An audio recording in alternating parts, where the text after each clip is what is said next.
Welcome to the Great Security Debate. This show has experts taking sides to help broaden understanding of a topic. Therefore, it's safe to say that the views expressed are not necessarily those of the people we work with or for. Heck, they may not even represent our own views, as we take a position for the sake of the debate. Our website is greatsecurity.debate.net, and you can contact us via email at feedback@greatsecurity.debate.net or on Twitter @securitydebate. Now, let's join the debate, already in progress. And it's happened more than once, though, where you pull in and you see the car next to you just start to, you don't realize the car next to you is moving backwards, but it feels like you're going forward faster than you were planning, and you begin to hit the brakes harder before you notice that the car next to you is backing out, and you're like, oh. I really can't think of a way to relate that to security right now. Like, no, the only analogy I had is being thrown into a project late, that you end up playing the traditional old school security game of no, you can't do it. Well, why? Well, I don't know enough about it yet, so just no. I was saying that it was more of a metaphor for the fact that security is always continuously moving around you, and just when you think you've arrived at something, the thing that was next to you, steady and stationary, now it continues to move and there's something new to chase. Not quite the same analogy, but Dan, that was good. That was good. I'm no Brian Schneebly, that's for sure. It is absolutely amazing at the pace of change. So we were looking at the DLP space recently. And as you think about it, I mean, you've got your traditional DLP players, Symantec, McAfee, that have been doing it forever, ForcePoint, that are all very kind of your traditional DLP plays. But there are so many new, Brian's talked about XDR and all these different kind of blending concepts that are coming up now. It's becoming so much harder. It's not just the number of different companies that are popping up, but the typical Venn diagram, right? Looking at the overlap and how much overlap is too much overlap, or we have duplicative spend, and it's crazy because there's so much money in security right now. And that's where, like, when you look at each of the XDRs, so what part of the XDR do they make X to have a function with that DLP? And then what part of their EDR do they begin to start doing some of the DLP? Right. The same thing on identity access management, the same thing on the SIM side, the same thing on the NDR side. There's like that overlap that you talk about into all the areas. So there is a little bit of spend that occurs that you're like, well, I'm getting some of that, but I'm not getting all of that. But then the question is, do you need all of it? Right. It's such a fine line between what do you need, what's just good enough. And comparing the DLP requirements that banking may have versus the DLP requirements that an automotive manufacturer may have, could be completely different. Well, it was interesting. I was in a call yesterday, and one of the questions that came up was, how are you guys taking, it was other CISOs, and it was, how are you using technology to make progress in what you're doing in security? And one of the answers that I heard was, I'm taking technology out. I'm taking security technology out because it's just gotten too darn complex, and we've too many things to look at, too many different things to distract, and we're losing focus. And that's one of the I think that's there's a metaphor right there for just about everything. There is a lot of technology in place, and there's a lot of there's always something new and shiny, but do we need to get back to basics? Yeah. And that goes back to tech debt as well, because over the years you stack that up as companies began to make their move to the cloud. Then they bought a new tool, a cloud-based tool, and right there you're talking about different overlaps, and before you know it, and especially with management transitions, right? If there was a management transition, let's say 2 times in the last 5 years, I bet if you did an inventory of all the things that are owned within the stack, like, well, we need it for this, we need it for this, we needed that for that, we needed, and you end up finding that you own a lot of different products. And I think, again, are we the Great Security Debate advocating a return to every action that's happened is phone called in and handwritten down on a piece of paper? I mean, on the vendor side, I would say absolutely not. Get the newest, shiniest button out, but bang. And get my newest shiniest. It's interesting. I don't know what you guys are saying, but I'm starting to see a trend again on certain organizations, certain companies, security companies that are trying to be everything, that are trying to, well, we've got something in each of the verticals, and it all plays together. It's kind of the elusive unicorn single pane of glass that everybody was chasing for the longest time. But Is this 2003 again? I know it's amazing how things come around again. And I at least for me personally, I continue to look at it from the perspective that if you're trying to be the best at everything, you're good at nothing. And I think organizations that continue to grow in the security space because they see money in different verticals have to be careful that you dilute what was your core, what got you to where you are. And at some point, if you're not innovating, if you're not top of the, I don't know, considered MQ, the market, whatever you want to use as your terminology, the Forrester wave, right? That if you're not continually focused on being up there, that you're going to quickly fall into irrelevance. Just at the, like you were saying, Dan, the pace of change at what's coming in security, it's very quickly to be on top today and tomorrow. What company was that? No, never heard of them. But as you know, as someone who works with smaller organizations who can't afford all of the newest, shiniest across the board, what's the case for good enough is good enough?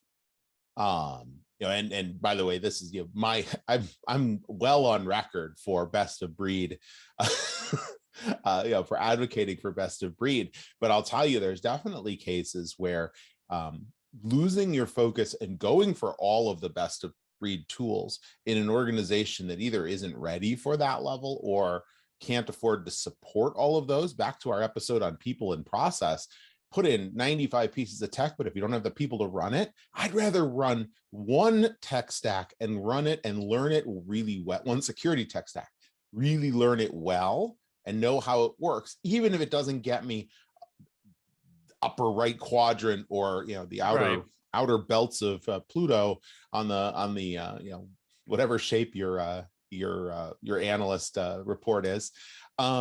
But and I think that's increasingly important to be able to do with what you can, especially now that we're having people really unable to be hired. We don't see jobs being filled. We don't have this glut of people in our organization to be able to run and grow those things. Right.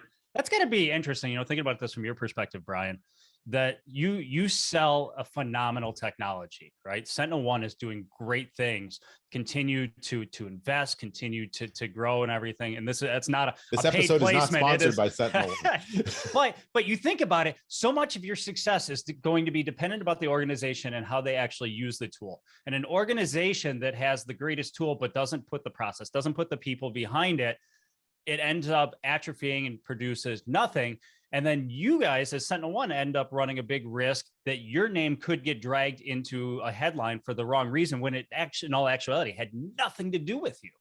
Oh, I feel like that was somewhat set up because of something that I recently read and heard, but I can't really talk to. But it's 100% You're saying that true. we know about what you recently read and heard?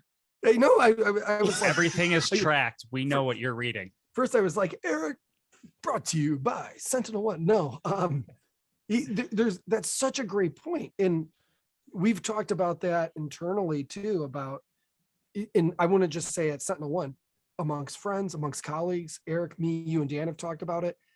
You bring this new technology to an organization, whether it's my technology that the company I work for offers or company X, Y, or Z, right?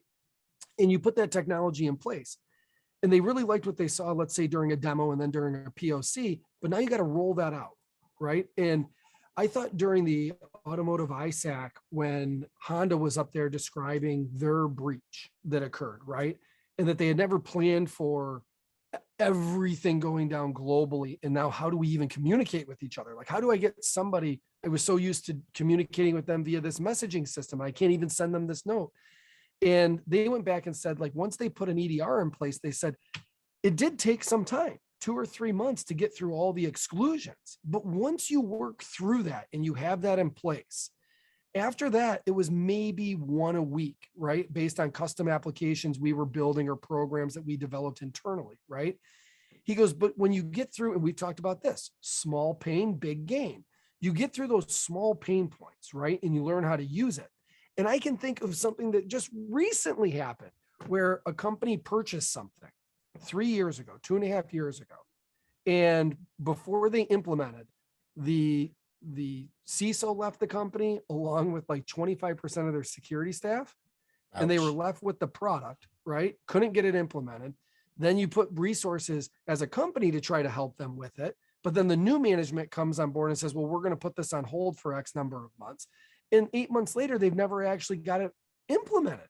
Is that the vendor's problem? Is that the enterprise's problem? And then, you can put whatever marketing spin you want on it if you're the new company that comes in and replaces all of that too.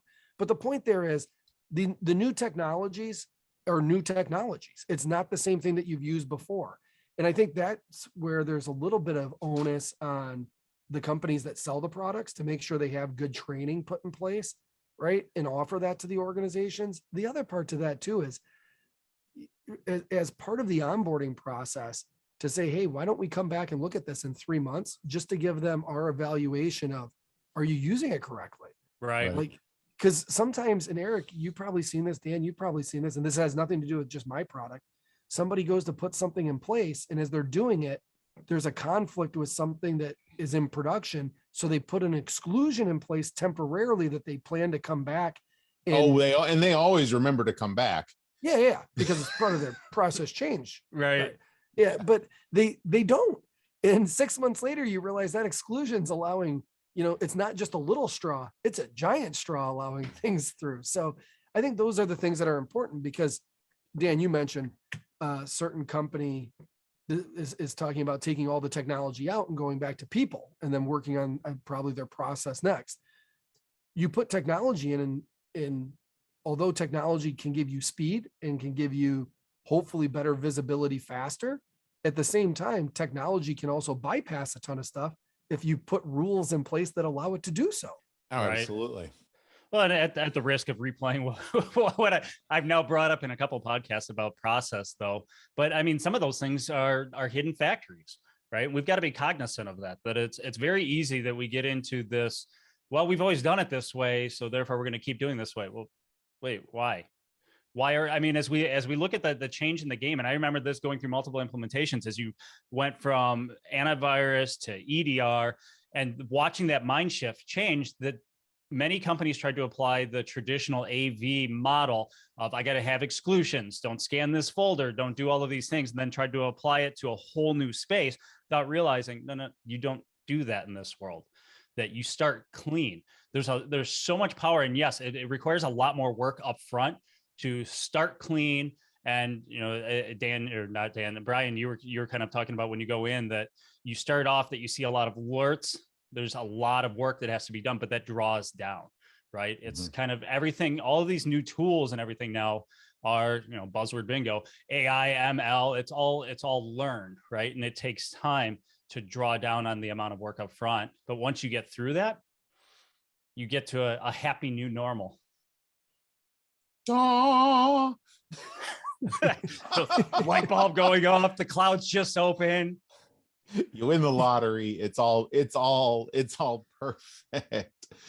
But it all goes along with the idea that complexity is the enemy of security, along with a few other enemies. But the more complex something is, the more complexity we add, the more opportunities there are for either misconfiguration, misuse, something not flowing between one of them correctly, not understanding how they work together, or not using or bypassing back to how people actually use tech.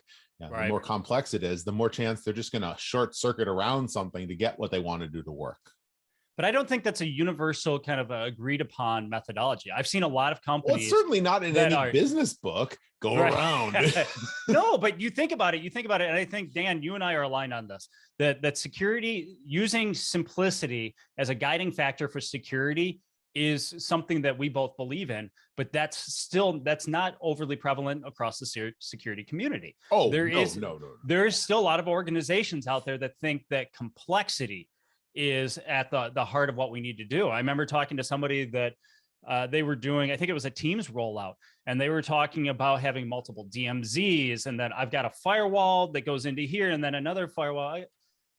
How are you managing all of that? How are you understanding kind of change state across all those devices? As you build more and more complexity, it sounds great because, well, I can contain somebody here, and then I've broken off this network. And I'm not saying there's no place for DMZs and kind of some of our traditional network segmentation, but I think you can work yourself into such a complex environment that it becomes the antithesis of security and what we're trying to achieve. 5 points for using the word antithesis. All you need is a semicolon and somewhere in here, and you will have you'll have achieved my rules for a great communication interaction. But no, you're right. There is no but this is also the same field that worships heroes, worships the firefighters, that worships the firefighters, the ones that come in and save the day, create very complex environments that stay up all night, all of these things that are, leading to some other mental health challenges in the field. This is a cultural issue that we need to deal with as a field as well. Completely agree. Boil it down to bring it back to language. I think it's attributed to Francis Bacon. If I would have had more time, I would have written you a shorter letter. The beauty of editing, that editing something down, it may start complex, but the real power, the real value in this comes as you edit it down to its most necessary and most valuable words or technologies. It's so true. I mean, just a simple example, we were looking at some processes internally, and this was a while ago, but looking at like approvals for getting VPN access. And as you started to look at the process, no less than 6 approvals, please. Yeah. And the security group, it was kind of, well, do you always check the box? Yeah. Have you ever denied anybody? Well, no. All right. Well, now you have a perfunctory process. So there you go. There's my other word for the day, perfunctory. Still doesn't replace the semicolon. But you think about that. We do the same thing with a lot of our tools, that we get caught up as technologists, that the way we bolt things together, the way we put things in, it sounds good at the time, but we sometimes struggle to take a step back and look at holistically. What are we trying to achieve? And have we created more complexity than we actually needed to achieve that goal? This is, of course, counter to market forces, because we said earlier, there is a lot of money right now in security and security technology. And there's a lot of innovation that's happening. I want to give credit where credit is due. There's an immense amount of innovation that's happening in this field and space. There are companies popping up all over the world that are doing novel things, that are doing unique new things. And there are established businesses that are continuing to innovate as well. So it is not, I guess it's a debate in my own head about how much I want to extend into those areas of technology, into those areas of security advancement, at the risk of the complexity and the ability to actually manage it. And I think coming back around, this is a place where, and people didn't know me well will wonder what kind of pod person has occupied my body, but this is a place where having an existing vendor that begins to truly integrate these things can be a way to achieve both of those. But unfortunately, it takes a long time for that to happen. Right. In many cases, those vendors, the suite versus best of breed, the suite vendors will bring something in. It won't be integrated. It'll take time to integrate. It'll integrate mediocrely. Mediocrely? Is that a word? In a mediocre manner. And then over time, will sort of normalize out if they continue the investment in it. But for the long period, you'll probably get 70% of effectiveness over having bought best of breed, but you'll have something. And is that better than having nothing of all that time? Because you either can't afford it as a bespoke product, you can't run it as a bespoke product. I'm seeing a few different things happen along those lines, Dan, just being here on the vendor side. Wait, you're on the vendor side? Yeah. I meant to tell you guys that happen? Like a year. Why was I not told? I was going to tell you guys like a year and a half ago, but things just kept moving, and I was like, well, run with it, stay status quo. And Eric, for those listening, I've been a little quiet because I've been having to look up all these words that Eric's been using real quick. just to make sure I understood the definition of them. But jumping in, what you're seeing, Dan, is true. In terms of companies are trying to allow for more integration, right? And that's the whole XDR side of it. But then on the complete opposite part, those same companies are also buying up new companies that are bringing out new technologies that, Dan, you probably would say there are a lot of really innovative things coming out. And what you're seeing is the ability for them to develop this new, like Eric, you were talking about DLP or identity access management, some of these other feature sets. Instead of trying to build those into the product, they're buying company X, Y, or Z. Instead of integrating with it, they're just buying it, putting it into their product and offering it as another module, right? Because again, as these companies go public, that's part of the push by the street and Wall Street is, are you being innovative and are you offering more stuff? And if you know that that's going to take you 3 to 4 years to develop, then can you use some of that money to buy up this product? But then that's kind of counterintuitive, Dan, to what you were saying about, well, why not just build the integration so it still offers companies, if they want or need that, they can go ahead and purchase it, and you're willing to do the XDR portion, the integration to your product with it. So I see it on both sides. It's kind of like a double-edged sword. It's, companies such as mine and my competitors are working, feverishly to get ahead, right? And that's pushing the envelope on the engineering side of it, the R&D side of it. And it's also pushing the envelope to say, maybe we need to use this money to buy product X and find a way to integrate it into our stack. So I don't know. I'd love to hear you guys' thoughts, because I think some of it's good. I also think some of it's bad, because as they buy the products that are being very innovative, sometimes it stalls some of the innovation, and sometimes they have to remove stuff that doesn't work well with their product stack, which was some of the stuff that was going to, rise to the surface as cream. Right. Well, what do you say we flip this? And since I've been pro suite for a little while, we'll give Eric the competition drives innovation position, and I'll take the small and nimble upstart. We can move quickly and we can do things no one else has ever had. And let's go from there. You've thought a lot about this, Eric, in the last 4 seconds since I assigned you the role. The wheels are turning. So what's my role again?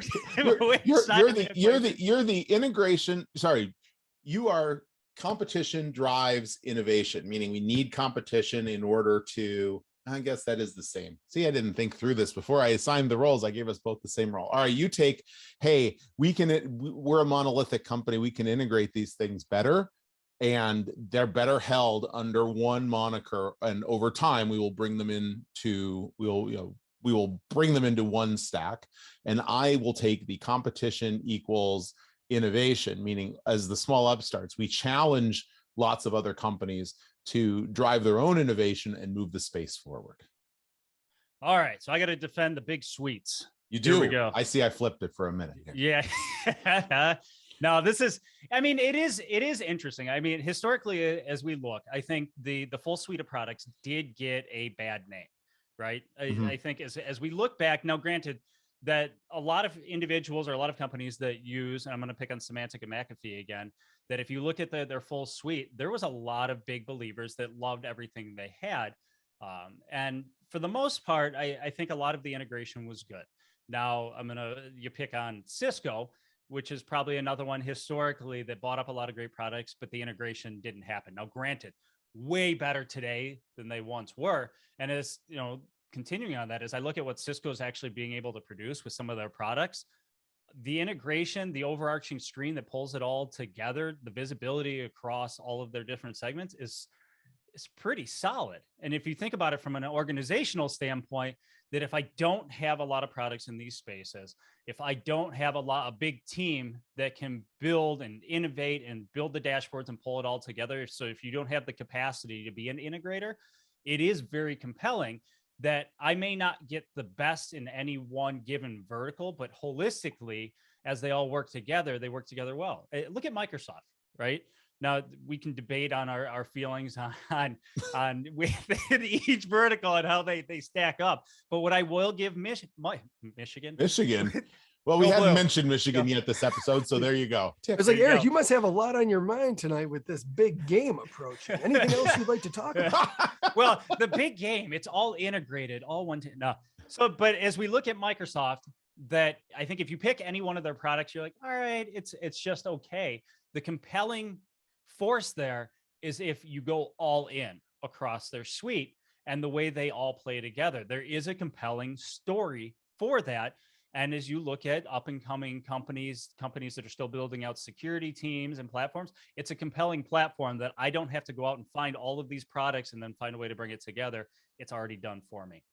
But as they've built out, as they've acquired technology or built out their own technology, they've gotten it to a level, and I'm taking the other side of the position here, that they built all these tools and technologies to a level. Or look at Computer Associates, where they would buy products, including security products, into the suite. They would come in and they would sit, and they would not, they would take good products off the market, and they would come in and be sold by that by the new owner, but they wouldn't necessarily continue to invest or innovate. And so I think your point works well, as long as there's enough commitment to continue to integrate, invest, innovate, drive them forward to ultimate true interoperability. But just buying it and either shutting it down, because that's definitely a ploy too, buying it, saying we're going to integrate the technology, but shutting it down as a distinct Taking it out of the market. Exactly. Taking it out of the market is an approach, and it's used.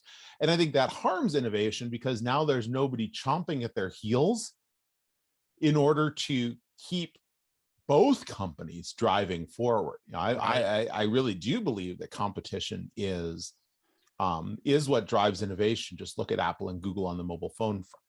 They have different approaches, but they do challenge each other. And when one does, then another one outdoes or comes to the same level. And the rising water rises all boats. Right. It's a good point, and I'd be remiss if I didn't throw out some book reference, because I guess that's my thing now. But if you look at it from the perspective of Innovator's Dilemma, right? Yeah. And if you look at market disruptions and all of that, I think the companies that understand why they're doing the acquisitions and what they're going to do with it end up playing out better. Because if you try to take a small startup, somebody that is disrupting one of the verticals, just pull it in and we're just going to let it sit, you're doing it wrong. Or if you try to measure it by the same metrics that we're measuring the rest of established, mature organization, it's going to fail, because it's not going to stack up. You're building a new vertical, you're disrupting a market. And I think companies that are cognizant of that and can allow the organizations that came in to continue to innovate and grow on its own without pulling it into the monolithic traditional security company, I think some of those are poised to do great things, and it will integrate. It will continue to get better. Is it going to be best of breed within that vertical? Jury's out. I mean, it's going to be dependent. There's opportunity too if they decide they want to. Hey, Eric, and I thought when you said book reference, you might take a stab back at Dan, because he said, rising water raises all boats, but it also hides and impedes jagged rocks sitting underneath the water that are now hidden. So now you have different size boats, different verticals. And as they're moving out of the bay, now you're hiding some of the things that, there's our TPS reference. I love it. And I was just going back, like, you guys are having a good argument there, but you're right, Dan. Rising water rises all boats, but it also hides some of the little imperfections that maybe were built into the platform that maybe harm some of the other boats that have larger hulls sitting down into the water. Yeah. What I keep coming back to, and I know we've talked about this before, as we go through, as I mentioned, playing buzzword bingo, zero trust, ML, AI, we could go through the whole list. I still feel that as an industry, one of the biggest disservices that we've done is we don't have a succinct kind of definition for what all of these are. If you look back to the traditional IT operations space, you've got Enter's ITIL, that you have very defined definitions for different components of an operational structure. But from a security, we just use buzzwords. They're just labels. And if you ask, and driven by marketing, not by Right. practitioners. And you ask 10 people what zero trust is, you'll get 50 different answers. Right. I can buy that in a product, can't I?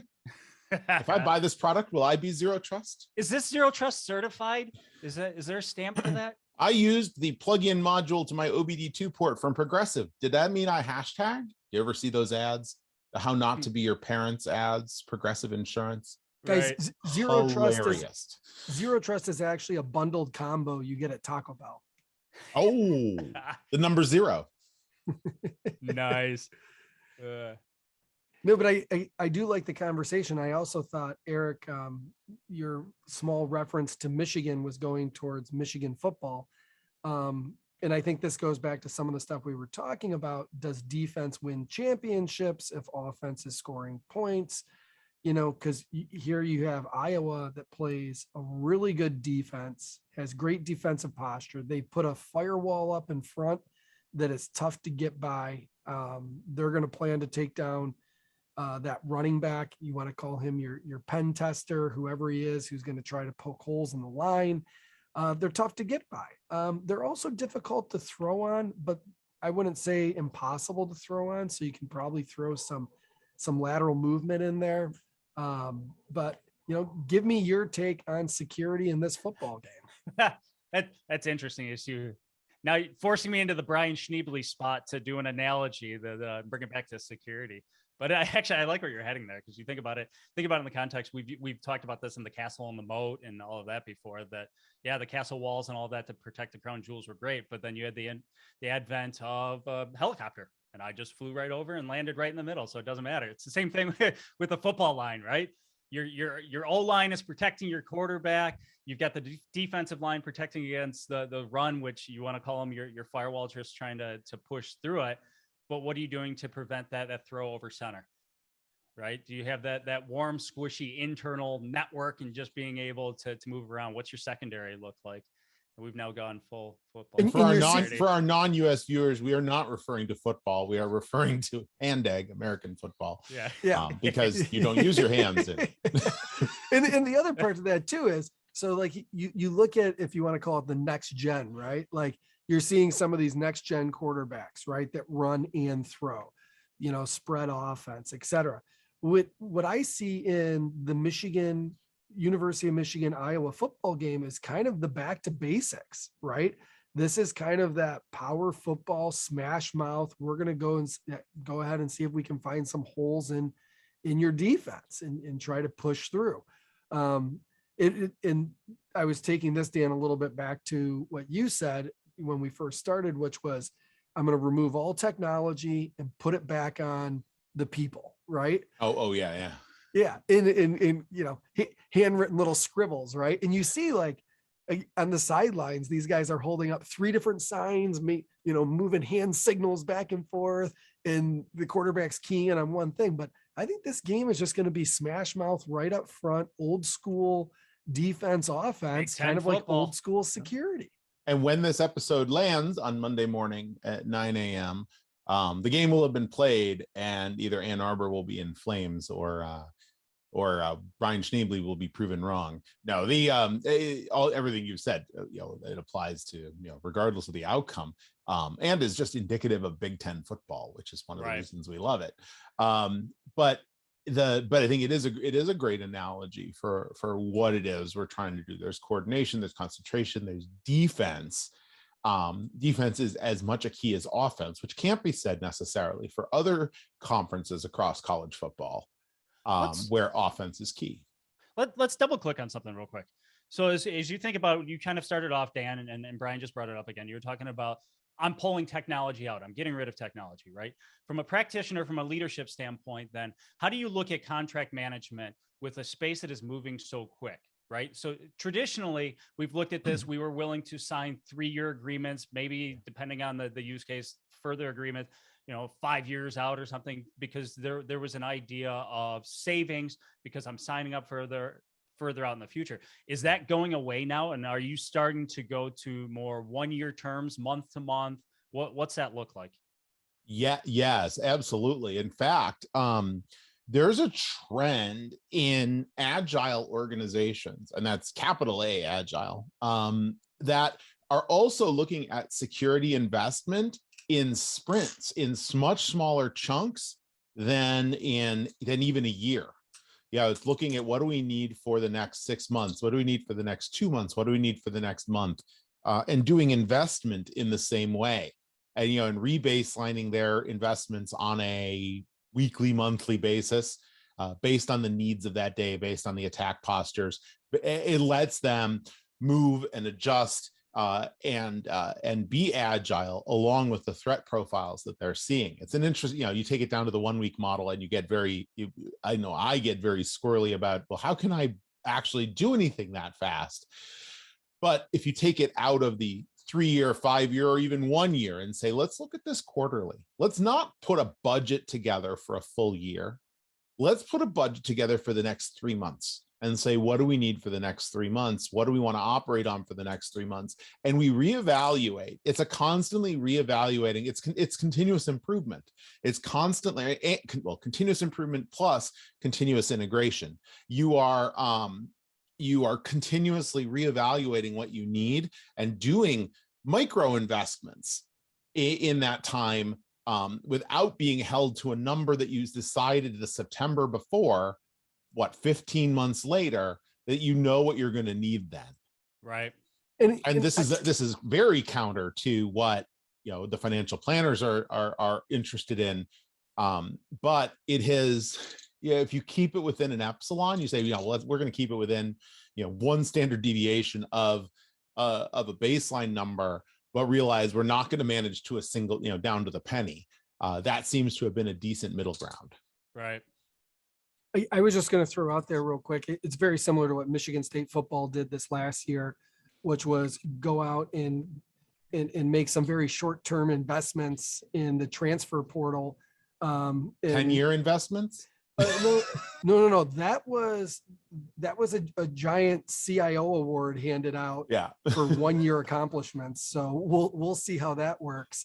But what I was referring to is the transfer portal and the idea of going out there and saying, why don't we go ahead and find us a best of breed running back? Why don't we go ahead and find us a best of breed, left tackle to protect the blind side, right? And we made some really good investments.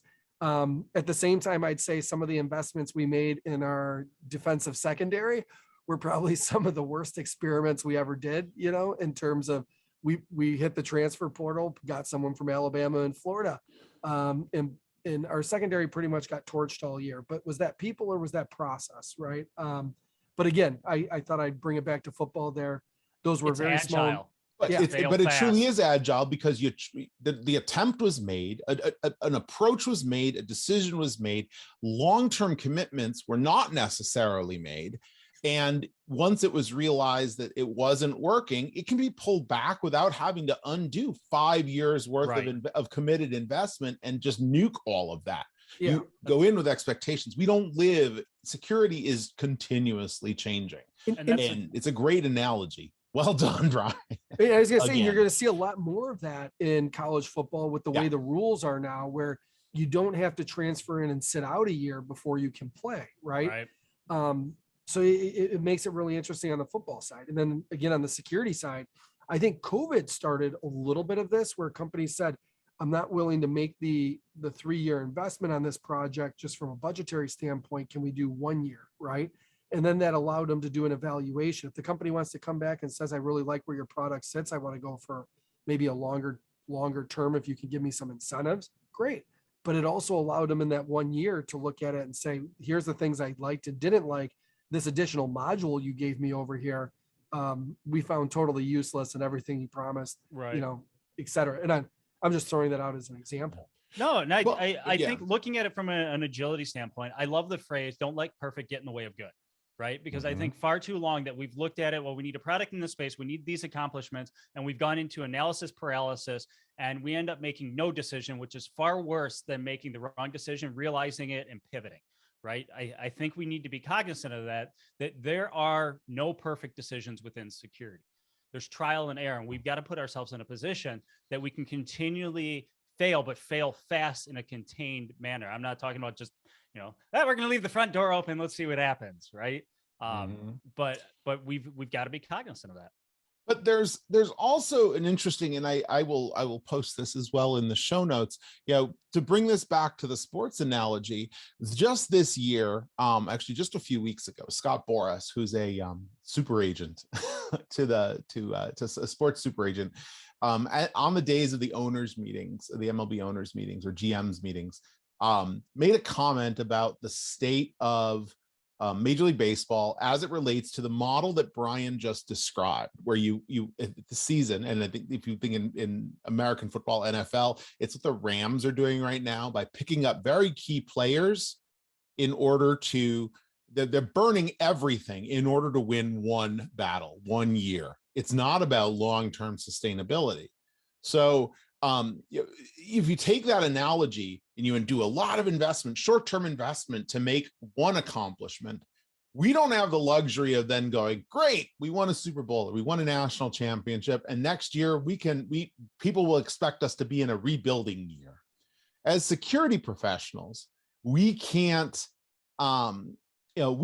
necessarily allow for we do awesome in one case, we build up this awesome case, we burn all the things, we burn the world down in order to do so through short-term investments, but not be able to live to fight the next fight that comes the next day. True. In baseball and sports, you can, the expectation is you go through cycles. I don't think we have that luxury.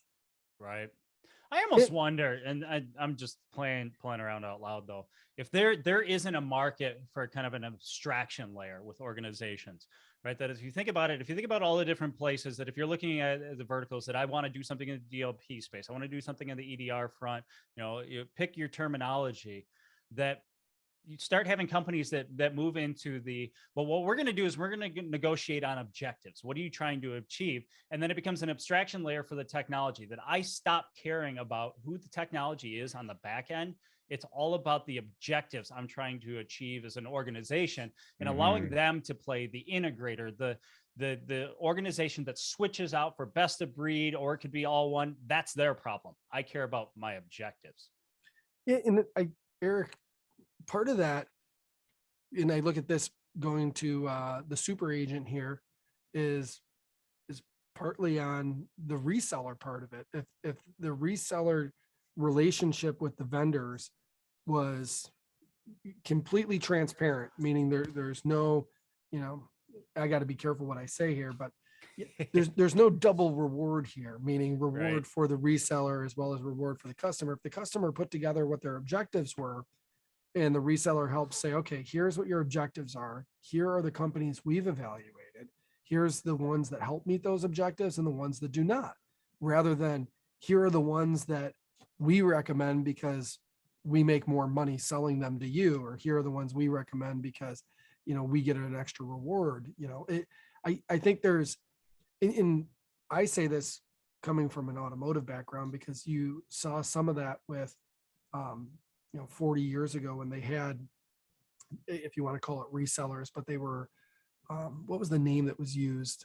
They're literally only like 3% or 4% of goods today bought in automotive comes through them, but they're representatives that represent, manufacturing reps. So manufacturing reps are very much like the reseller side of it. But I find the same thing. It's not just resellers. It's also with consultants, right? Whether it's the EYs, the KPMGs, you name it. Some of the tools that they build are built to go in and do evaluations using certain vendors' tools, right? Which means they have alliances, which also means that when they come in and you're giving them your objectives, they're also making sure that some of those objectives align to some of the things they use, right? From a consultancy standpoint. Right. So there's so much little gray area there, right? That I also look at it, Dan, that a lot of companies don't have the bandwidth or the number of people to say year in and year out, I can rip and replace all this because of the time it does take for certain tools to be put in, right? Yep.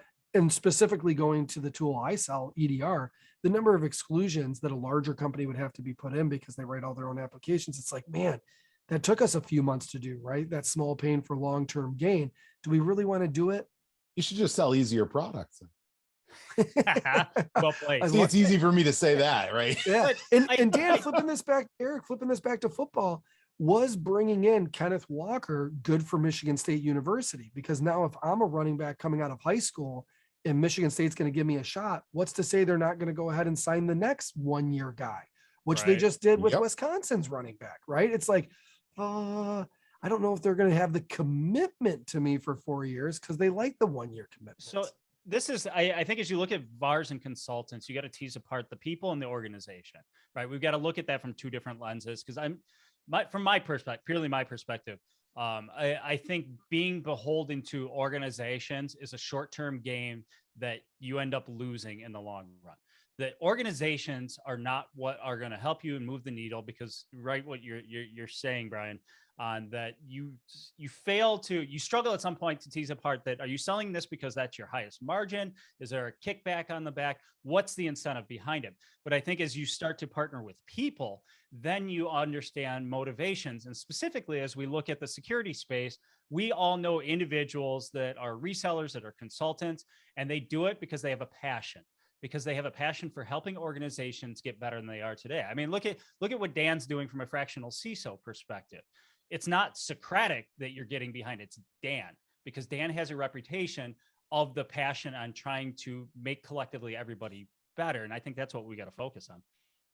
And I got behind Dan a little bit too, because he kind of broke up the podcast in the sense that we had two guys here that were Michigan and Michigan State football, and, East Division, West Division. Dan came in with this Wisconsin background. It really made it good for the 1.5 year plan that this podcast would align with the Big Ten championship game. Is it time for me to enter the transfer portal then? Is that? No, but I agree with Eric there too. Like, and Dan, that goes to the person you are, right?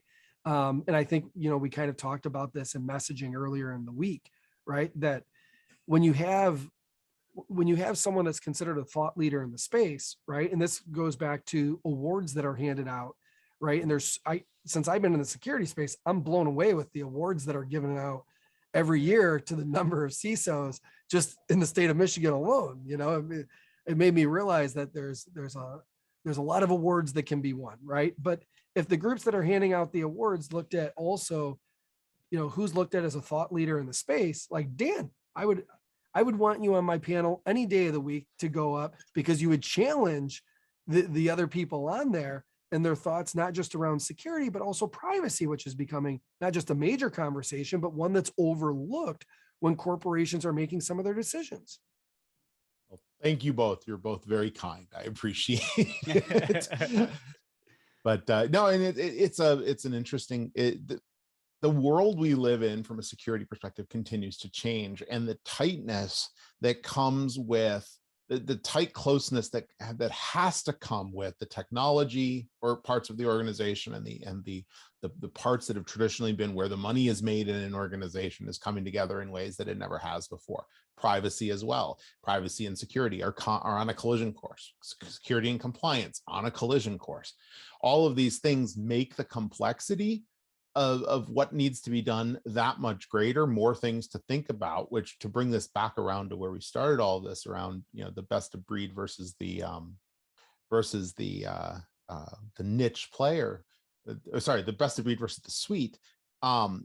It actually, you then have to think about, where do we make strategic investments in this new, wider, unified world of security plus compliance. And this is compliance bigger than the old security GRC. This is compliance, corporate compliance, bribery, the ethics, the ESG spaces, all of these things are coming together along with privacy.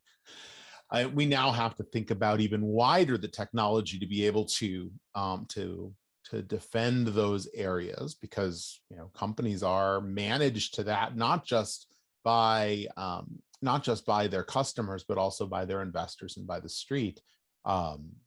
And it means that we're going to have to get even better at filtering, at editing down our letters to become as efficient and as productive as possible without growing too wide. And some of that will likely come in the form of a suite a bundle of products that do good things together, or that are like-minded at least, and help you move up and down that flow relatively easily. And I think there's a place for best of breed alongside that too.